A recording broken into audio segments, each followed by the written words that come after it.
host, Daniel Hill, and this is the weekend edition of the Instagram Stories. There's a couple of new things to talk about that Instagram is testing, and then we're going to get into a TikTok strategy explanation that is absolutely excellent, and it uses the illustration of Jack Antonoff to Taylor Swift, which you know I'm going to be a fan of always. Let's dive into Instagram news first. Instagram is experimenting with more frames inside carousel posts. Right now, you can have up to 10 pictures in a carousel post. However, in the screenshot that I'm looking at, which I will link to in the show notes, Instagram is testing adding up to 15 photos or videos in a carousel post. If you are doing something like a photo dump from last month, or a really great vacation you went on, or a series of explainer videos that all go together and you want to link them in a carousel, having that limit of 10 can be a little bit frustrating. Nice to see that Instagram is getting creative here by increasing the number of posts that you can have in a carousel post. When this comes out, of course, and it is live, I will let you know that it is available. The other Instagram news item is that Instagram is testing a new feature called Spins for Reels. Here's how this works. It would allow other users to swap out the text or audio in your Reels when they post it with their own spin. This is currently an internal prototype and isn't being tested externally, according to Instagram, even though it was uncovered by reverse engineering hacker Alessandro Paluzzi. It's kind of like starting a trend by creating a template that others can then put their own creative spin on.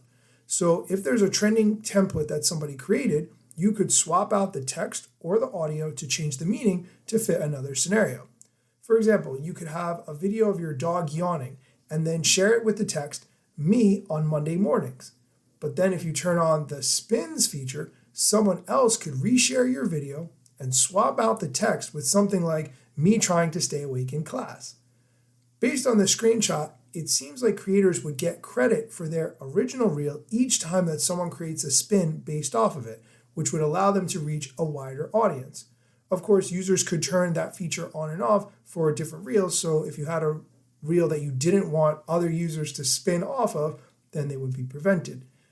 This isn't the same as Reels remix functionality, which is just like TikTok's duet feature, where you can appear in a video side by side with another original video and kind of give your commentary or give your own reaction. Spins are a little bit more creative and collaborative without needing to have you both in the video at the same time, if that makes sense. It's hard to describe, but take a look at the screenshot that I will link to in the show notes. We are going to take a quick break. When we come back, I'm going to share a really good way to think about brands partnering with creators using a Taylor Swift analogy, which I love. So stick around. And we're back. If you're a brand, perhaps you've thought about working with creators to make content for your page. However, you might not necessarily feel comfortable to give creative control to someone else or post someone else's content on your page. You think of your brand and your reputation, and maybe you don't feel comfortable to do that. TikTok has something called the TikTok Marketplace, which is where you can, or where brands can connect with creators.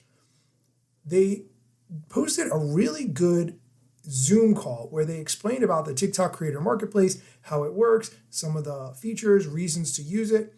And in there, they had an excellent analogy explaining why it's so important for brands to work with creators.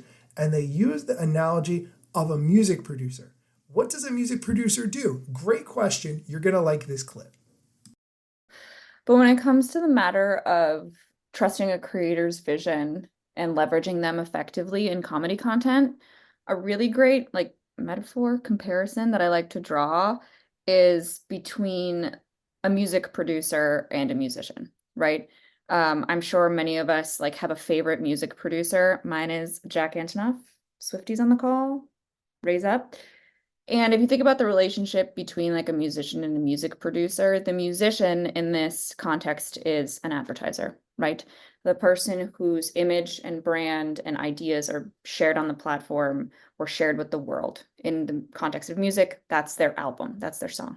In the context of TikTok, that's the advertisement that you're working on.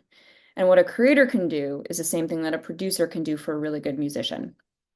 So essentially, you know, when you think about the role that Jack Antonoff plays in Taylor Swift's music, I'm sorry if that's the millionth time you've heard about Taylor Swift, especially amid the Super Bowl, but it's the best parallel I could think of. You know, they add the sound that people love. They add the depth to the music that they know listeners are going to respond to. They have like an artistic quality and vision that really contributes to the overall output. And that is what a creator can do. When you follow the advice that we just laid out, which again are based off of a creator's perspectives, or when you literally work with them, they're sort of contributing this je ne sais quoi, this like almost intangible knowledge of how to be funny and be good on TikTok that just like takes content to the next level.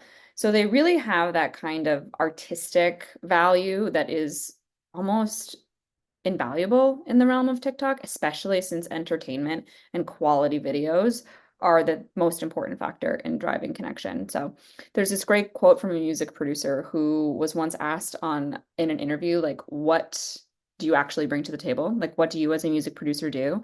And that particular producer said, I have taste, and the musicians I work with trust my taste. And the musicians that particular producer worked with are like billionaires. So I think he has a point. And essentially that's what we're recommending that you do. Just leverage the knowledge and expertise of the people who've built comedy on TikTok, and you will find results. That clip came from a presentation that was called How to Be Funny on TikTok.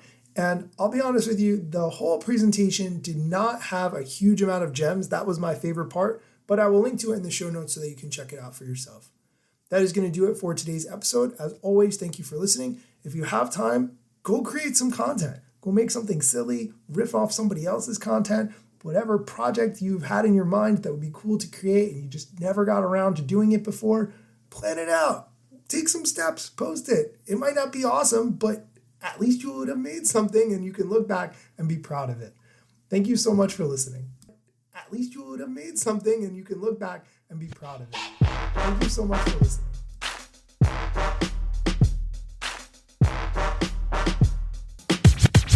I'm not yet a member of the Instagram team, but my podcast covers many Instagram themes. But the name, image, logos are trademarks of Instagram and the LCC in the USA and every territory. Everything I publish independently until Zuck returns my DMs and starts to pay my salary. Not sponsored or endorsed, no lies, no fallacies. I use their logo with permission, not malicious or callously. No trademark violation, filling all criteria. Follow me on Instagram or Twitter at Daniel Hill Media.